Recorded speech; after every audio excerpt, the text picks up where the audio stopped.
క్రీస్తు ప్రభువునందు మాకు అత్యంత ప్రియులైన మీ అందరికీ లైఫ్ చర్చ్ వైజాగ్ నుండి శుభములు.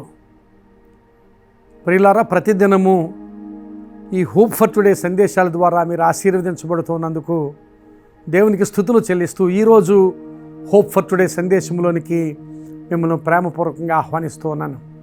ఈరోజు ఇర్మియా గ్రంథము 17వ అధ్యాయము 7-8 వచనాలు మీ కొరకు చదువుతున్నాను. యెహోవాను నమ్ముకొనువాడు ధన్యుడు, యెహోవా వానికి ఆశ్రయముగా నుండును. వాడు జలముల యొద్ద నాటబడిన చెట్టు వలె ఉండును. అది కాలువల ఓరను దాని వేళ్ళు తన్నును. వెట్ట కలిగినను దానికి భయపడదు. అది ఆకుపచ్చగా నుండును.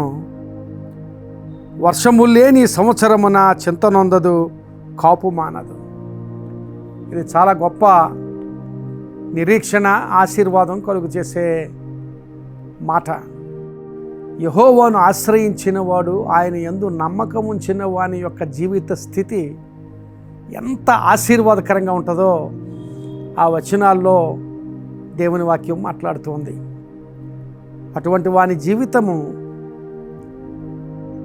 నీటి ఓరన నాటబడిన చెట్టు వలె ఉంటుందని, దాని వేళ్ళు భూమి లోపలికి చొచ్చుకొని పోతాయని, అంత బలమైన చెట్టుగా ఉంటుందని, ఆ చెట్టు ఫలభరితంగా ఉంటుందని, పచ్చగా ఉంటుందని, ఒకవేళ వర్షపు లేమి ఏర్పడినా ఆ చెట్టు ఎండిపోదని, వర్షము లేని సంవత్సరం అది కాపు కాయడం మానదు, అది ఎండిపోదు అని దేవుని వాక్యంలో రాయబడింది. ప్రియులారా, ఈ దినాన్ని నిజంగా దేవుని యందు విశ్వాసం ఉంచి ఆయనను ఆశ్రయించిన స్థితి నీకుంటే, నీవు నీటి ఓరన నాటబడిన చెట్టు వలె పచ్చగా ఉంటావు, ఫలభరితంగా ఉంటావు.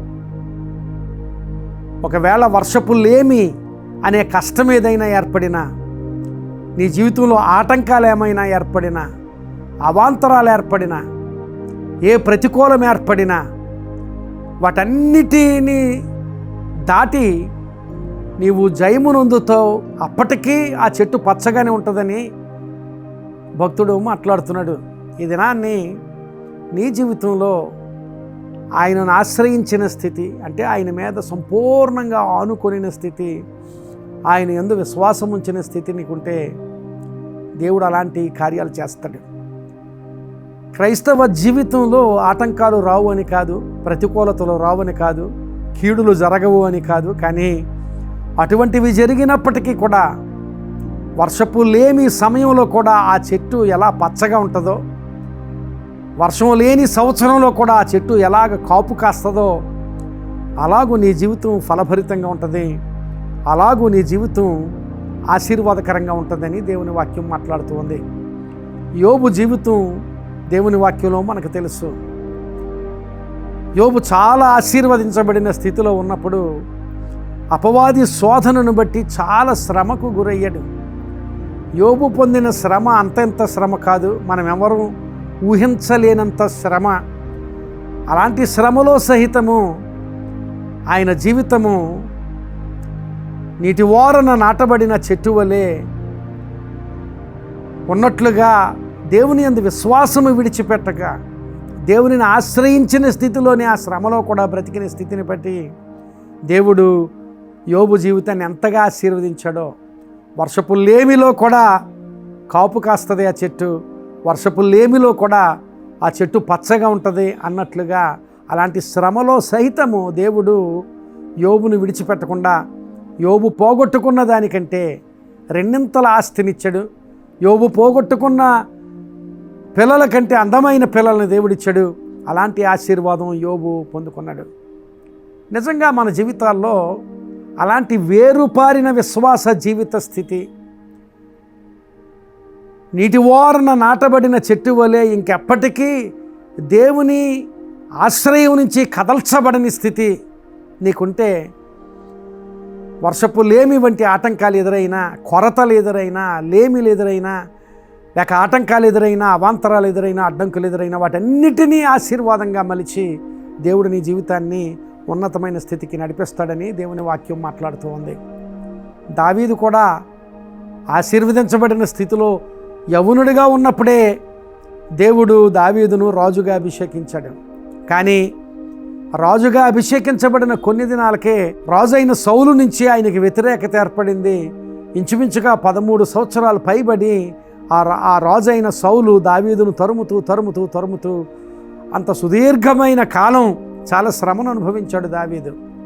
అయినప్పటికీ విశ్వాసం విడిచిపెట్టక, అయినప్పటికీ నీటియోరన నాటబడిన చెట్టు వలె, అంటే యెహోవాను ఆశ్రయించిన స్థితిని విడిచిపెట్టకుండా స్థిరమైన విశ్వాసంతో ఉన్న స్థితిని బట్టి దావీదు మరలా దేవుడు ఏ ఆశీర్వాదం దావీదుకి ఇవ్వాలని ఆయన ఆశీర్వదించాడు. ఆ ఆశీర్వాదాన్ని దావీదు పొందుకున్నాడు.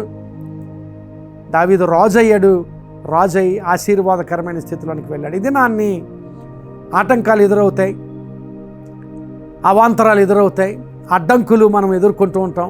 ఇంకా ఎన్నెన్నో ప్రతికూలతలు మన వ్యక్తిగత జీవితాల్లో ఎన్నో ఆటంకాలు ఎదురవుతూ ఉండొచ్చు. అనారోగ్యం అనే ఆటంకం, అప్పులని ఆటంకం, ఆర్థిక పరిస్థితులు ప్రతికూలంగా ఉన్న స్థితిగతులు, లేక పిల్లల జీవితాలు అనుకున్నట్లుగా స్థిరపడని స్థితి,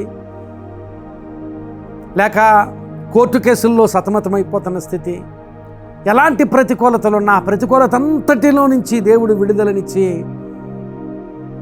నిన్ను పచ్చని చెట్టు వలె చేసి ప్రతికూలతలో సహా కాపు కాసే చెట్టు వలె చేసి నిన్ను ఆశీర్వదించాలంటే ఆయనను ఆశ్రయించిన స్థితిలో విడిచిపెట్టకుండా ఆయన మీద ఆధారపడి, ఆయన మీద ఆనుకొని, ఆయన మీద నమ్మకం ఉంచినట్లయితే దేవుడు తప్పక ఆ ఆశీర్వాదం నీకు ఇస్తాడు. ఆ ఆశీర్వాదం నీవు పొందుకోగలిగేటట్లుగా పరిస్థితి ఏదైనప్పటికీ కూడా ఆయన ఆశ్రయించిన స్థితిని విడిచిపెట్టక, నీటి ఓరన నాటబడిన చెట్టు అది కదల్చబడదా, నీటి ఓరనే ఉంటుంది. ఆయనను ఆశ్రయించిన స్థితిలో నువ్వు కదల్చబడకూడదు. అక్కడే ఆ స్థితిలోనే ఆ విశ్వాసపు అనుభవంలో నువ్వు కొనసాగితే వర్షపు లేమి వచ్చినప్పటికీ నీవు కాపు కాసిన జీవిత స్థితిలో ఉంటావు. వర్షపు లేమి వచ్చినప్పటికీ నీవు పచ్చగా జీవించగలిగే జీవిత స్థితి నీకు ఇస్తాడు. అలాంటి జీవిత స్థితి నువ్వు పొందుకోగలిగేటట్లుగా దేవునిని ఆశ్రయించిన స్థితిని విడిచిపెట్టకుండా ఆయన యందు వేరుపారి స్థిరపడి విశ్వాసం కలిగిన జీవితం జీవించే అనుభవం దేవుడు నీకు దయచేయునుగాక. ప్రార్థన చేసుకుందాం. ప్రియుడైన మా తండ్రి, పరిశుద్ధుడా, ఈ సమయంలో ఈ మాటలను బట్టి మీకు స్తోత్రాలు. నిజమే ప్రభు, నిన్ను ఆశ్రయించిన వారిని విడిచిపెట్టే దేవుడు కాదు. నిన్ను ఆశ్రయించిన వారిని, నీలో వేరుపారి స్థిరపడి విశ్వాసంలో కొనసాగే వారిని పచ్చగా ఉంచుతావు ప్రభువా. అలాగే వారి జీవితాలు ఫలభరితమైన జీవితాలుగా ఉంచుతావు. దాన్ని బట్టి మీకు స్తోత్రాలు. ఈ మాటలు విన్న వారందరూ కూడా అట్టి జీవితాలు కలిగి అట్టి ఫలభరితమైన స్థితిని పొందుకునే అనుభవాలు వీరికి అందరికీ దయచేయమని ప్రార్థన చేస్తున్నాం. ఈ మాటలు విన్నవారిని వారి కుటుంబాలను ఆశీర్వదించండి.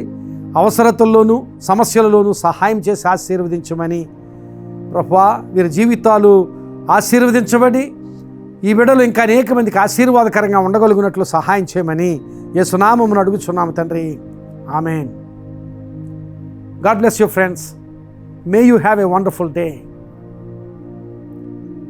ఈ సందేశం మీకు ఆశీర్వాదకరంగా ఉంటే మీకు తెలిసిన వారికి ఈ సందేశాన్ని షేర్ చేయండి.